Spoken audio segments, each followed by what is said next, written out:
O ito pa, panoorin muna natin tong isa pang issue naman nung kay BP Sara Duterte. O, pasok. Handa raw si Vice President Sara Duterte na harapin ang impeachment trial sa 20th Congress. At mula sa Davao City, nakatutok si Argel Relator ng GMA Regional TV. Sinabihan ko na rin talaga sila, really, I truly want a trial because I want a bloodbath talaga. Naku po, bloodbath. Hindi raw uurungan ni Vice President Sara Duterte ang nakatakdang impeachment trial sa kanya sa pagpasok ng 20th Congress. Whether guilty man yon or acquittal, I'm already at peace. Pero pinuna ni VP Sara na mali raw na magsimulang magbilang. Alam mo, may part din sa akin, tulad nga ng sinasabi nito ni VP Sara, na bloodbath. Anong interpretasyon natin ng bloodbath? Ako, simple lang ang naiisip ko dyan. Kasi merong may mga hanging issue na binitawan si VP Sara Duterte. No? Naalala nyo yung tungkol sa DepEd na tapos parang hindi niya pa talaga isinagad, ika nga, yung kanyang expose na parang hinihingi ng kamera or something yung project. Hindi niya pa sinagad eh. Maybe because nandun siya sa, sabihin na nating, nandoon siya sa kamera. Pag binitawan niya yun, makokontra lang siya at wala lang din, baka hindi lang talaga ma-expose ng todo-todo. Kaya nga ako excited din kahit pa paano sa impeachment. Although I know na malabo na ma-impeach si VP Sara. I know that. Malabo na talaga. Unless bayaran ng tigli 5 billion, 10 billion ng bawat senador. Sapagkat marami na silang nanakaw. Di natin alam. Di ba? Pero gayon pa man, ang excited lang ako ay yung ma-reveal talaga yung mga katiwalian sa gobyerno. Kasi sigurado ako, kaya niya sinabing bloodbath, ibig sabihin madugo talaga. Pag sinabi mo kasing bloodbath talaga yung gera, ibig sabihin madugo. Ibig sabihin, hindi lang sa isang kampo dudugo. Pati dun sa kabilang kampo dudugo. Kaya nga bloodbath di ba? Talagang duguan na. Ano ibig sabihin nun? Talagang may mga masusugatan. May mga mapuputulan ng paa. Mapuputulan ng kamay sa impeachment na ito. Sino kaya yun? Siguro, malamang sa malamang, merong ibunyag si VP Sara Duterte na, alam nyo na meron talagang dahilan. Baka nga umabot pa hanggang sa presidente ito. Kasi tandaan ninyo, VP Sara is once a part of this administration, once a partner of Bongbong Marcos. Tandaan niyo itong aling to, hindi ito simpleng tao. Si Pangulong Duterte, aminin na natin, si Pangulong Duterte, sabi nga niya mas matapang pa ito, si VP Sara. Malamang, matapang lang magsalita si Pangulong Duterte kasi that's how he is. Pero pagdating sa ito, literal nanununtok Naalala niyo yung issue dati na nanuntok siya? Wala talaga. Kasi nga, ang personality daw nito ni VP Sara, wala siyang pakialam. Basta, gusto niyo ng gulo, gulo tayo. Ganon daw So, mukhang sabi ko nga, nako po, mukhang meron itong pasabog sa impeachment. Nakaka-excite. Sino ba naman na hindi ma-excite? Hindi siya yung typical na politiko na puproteksyonan ka. Hindi. Pasasabugin niya talaga. Ng photo na wala pang trial. They haven't seen evidence yet. They haven't seen what the prosecutors have. They haven't seen what our defense is.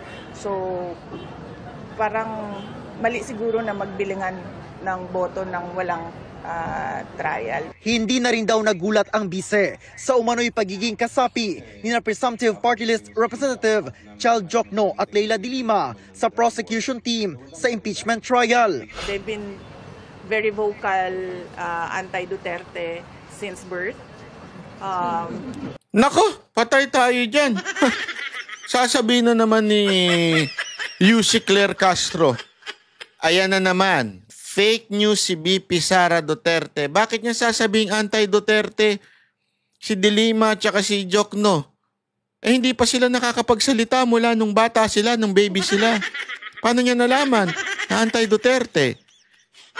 Siyempre pag silang nun, wala pang isip yun. Paano naging since birth?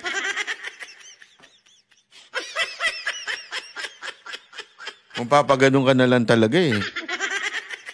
Tingnan mo, alam mo bakit siya tumatawa? Sa tingin ko yun ang iniisip niya eh. Kasi alam mo, sorry may sasabihin ako sa inyo. Ang taong tanga, hindi nila alam pag pinaglalaruan na sila. Tanga nga eh. Kasi hindi nila alam. Di ba? Yung mga kaibigan ninyo mga babae, hindi nila alam pinaglalaruan na sila ng mga jowa nila. Akala nila, hindi, mahal ako niyan. Mahal ako, tinan mo nga, binibilang ko pa siya ng NMAX. Mahal mo, ikaw ang bumibili ng NMAX? Oo, pati yung mga Jordan na shoes. Binibilhan mo? Mahal ako niyan. Mahal ka, ikaw ang bumibili. Oo. Diba? Eh, bilhan mo na rin ng iPhone. Ay, oo, yun na susunod. Ano ibig sabihin? Tapos tatawa ka na lang kasi sinabi, halimbawa, yung babae, gano'n ng tapos sasabihan ko sa kanya, bilang mo na rin ng iPhone kasi binila mo na ng motor, binila mo na ng sapatos, bilang mo na rin ng iPhone. Oo naman, bibilang ko talaga ng iPhone. Anong tawag mo nun? Tangang hindi niya alam. Hindi niya alam na pinaglalaroan mo siya, hindi niya alam na ginagawa mo siyang tanga. Pero, oo, bibilang, kulang pa nga yung iPhone. Pati yung malaking ganun sa tenga. Ano tawag ba doon? Diba? Oh, ganun kasi yung mga tanga. Ewan ko kung bakit tumatawa si BP Sara Duterte. Siguro meron siyang alam na tanga na imi-misinterpreta naman siya, sabihin niya since birth. Yes. In fact, wala pa sa mapa si dating Pangulong Rodrigo Duterte to become president. Ay anti-Duterte na talaga si Secretary De Lima. Malayo pa ang 2028 presidential election pero sabi ng bise, binigyan daw siya ng mga taga-suporta ng hanggang December 2026 para magdesisyon kung tatakbo siya o hahanap ng ibang susuportahang kandidato. I have more than a year to really sit down and 2026? December? Pag hindi daw siya tumakbo pag hindi siya nag-declare na 2026, ibig sabihin nun, maghahanap ng ibang kandidato.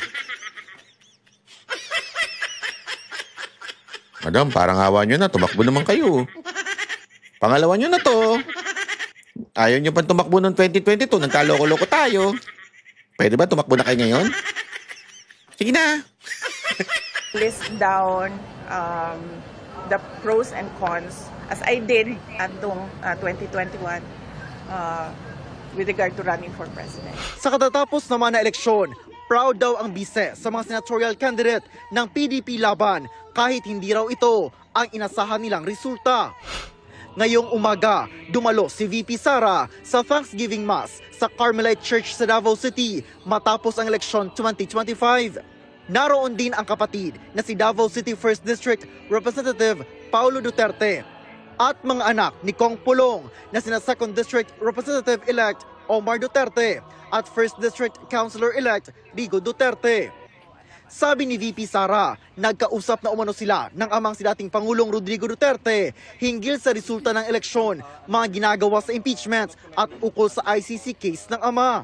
Ayon sa bise, tinatrabaho na umano ng mga abogado kung paano manunumpa ang dating Pangulo na nahalal na mayor ng Davao City. Para sa GMA... Ayan, alam nyo mga kababayan, ito isa pang napag-usapan daw dun sa... I-discuss pa natin na mahaba yung mga sinabi ni BP Sara Duterte dun sa...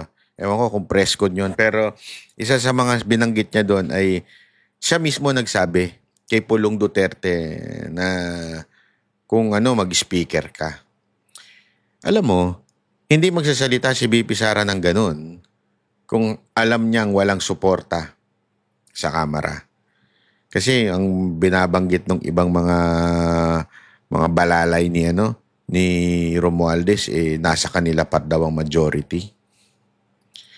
Bakit ko kanyo? Kasi pamaring sabihin mo, oo nga naman, nasa kanya pa rin. Siya lang nakaupo. So mahirapan na talagang mapalitan niyan si Romualdez. Hindi ho. Tandaan nyo, negative ang rating ni Romualdez. And magagalit ang tao. Tandaan niyo to ang mga congressman, kahit papaano, ay sila po ay nakikinig pa rin sa tao. Kahit papaano, nape-pressure sila sa tao. Diba? Bakit to? Kasi tao ang ang kanilang kailangan nila sa botohan. Although they need the money to pay, pero tao pa rin kahit papaano. Yung ingay ng tao. Kaya nga tayo mga kababayan, huwag tayong tumigil. Kasi eto simpleng-simple lang Yung kahirapan na dinadanas ng bawat Pilipino ngayon, malaking portion dyan kasalanan ng Kamara. Leadership ng Kamara. Why? Again, it's because of the budget. Yung budget, yung lintik na PhilHealth na yan, mismong Supreme Court na nagsasabi doon sa oral argument nila, di ba? Na mismong Supreme Court na nagsasabi, bakit ganyan yan?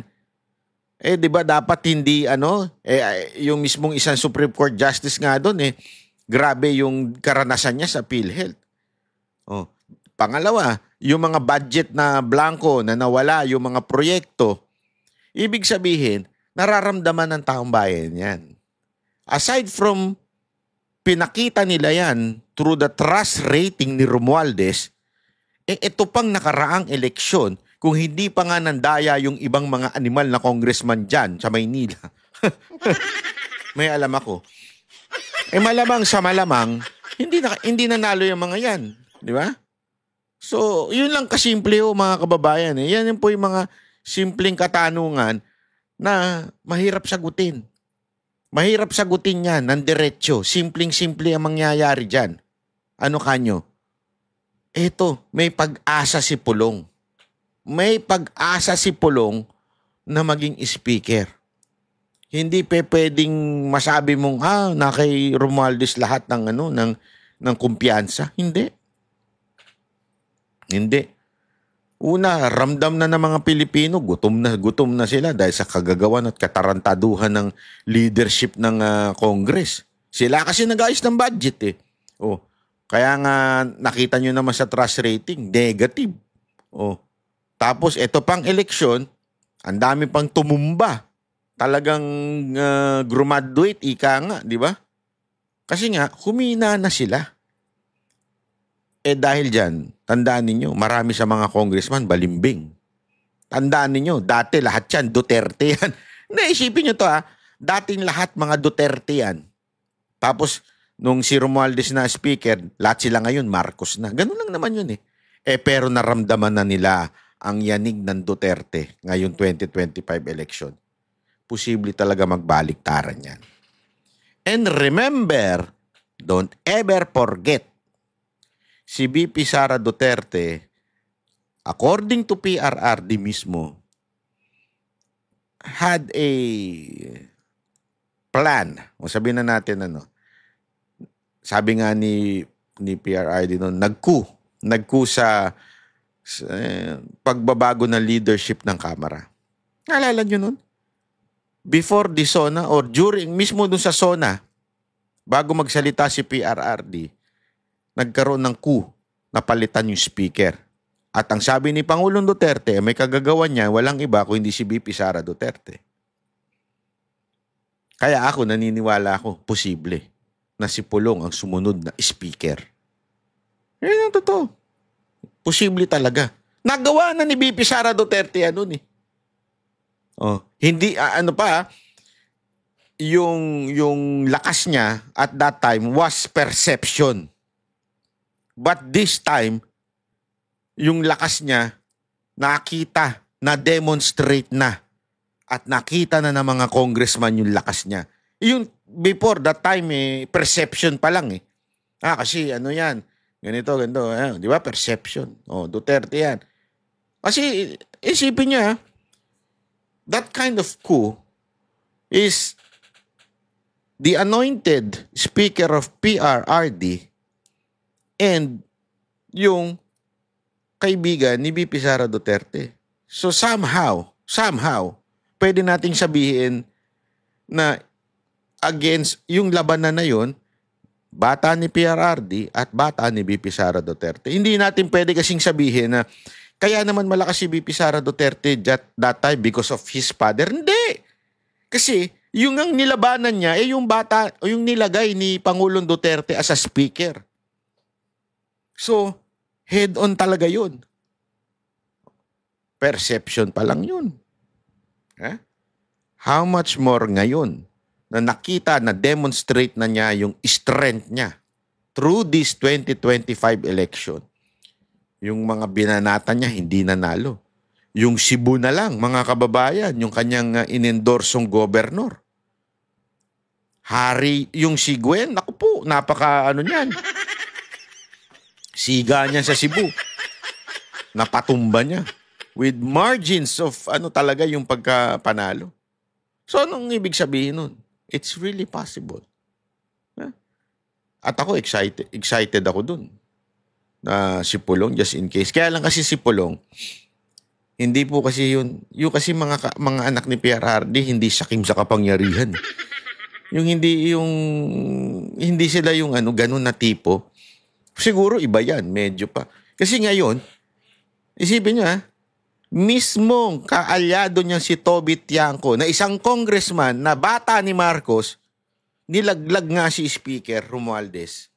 Sa tingin nyo, walang kasama yon? Nako po.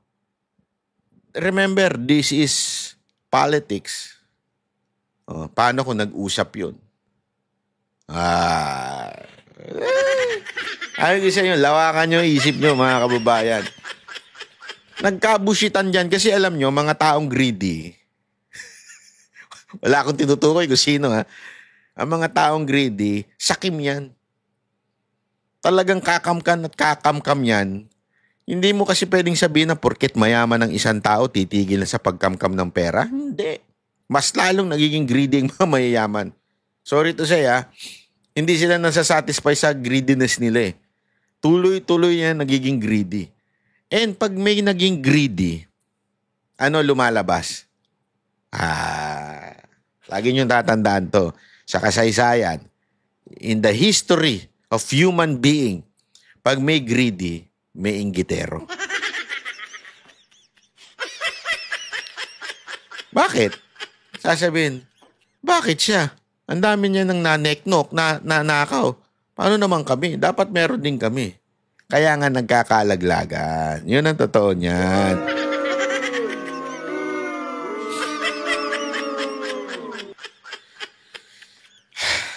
Ayoko na lang magsalita pero let's see. We will see what will happen.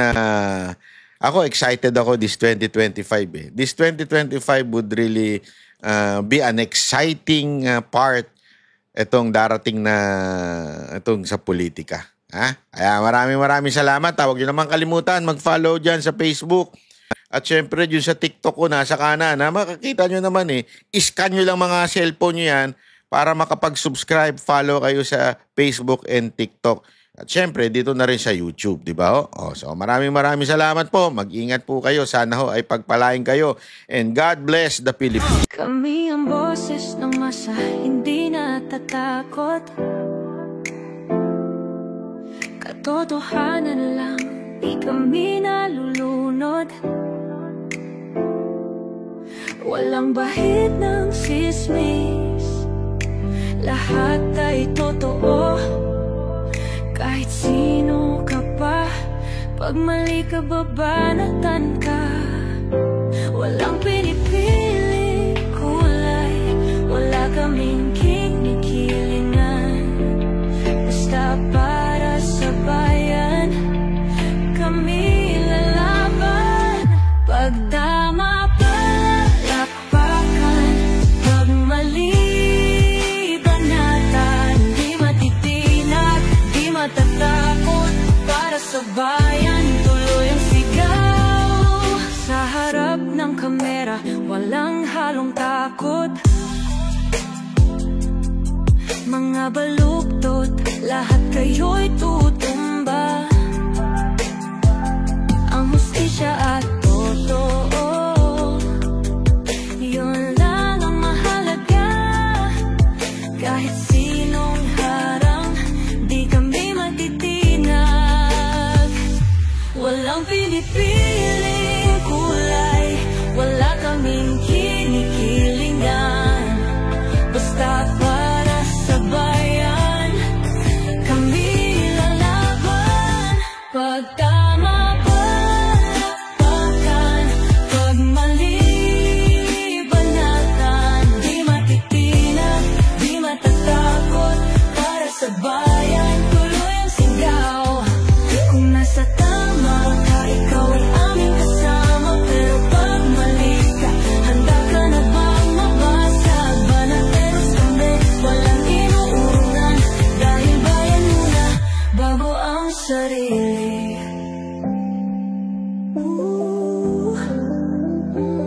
Bago ang sarili.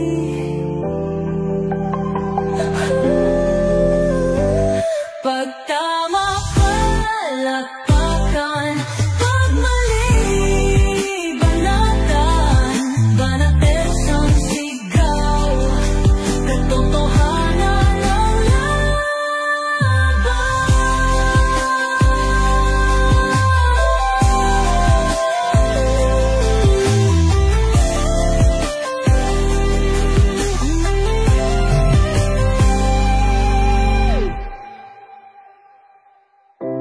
Sa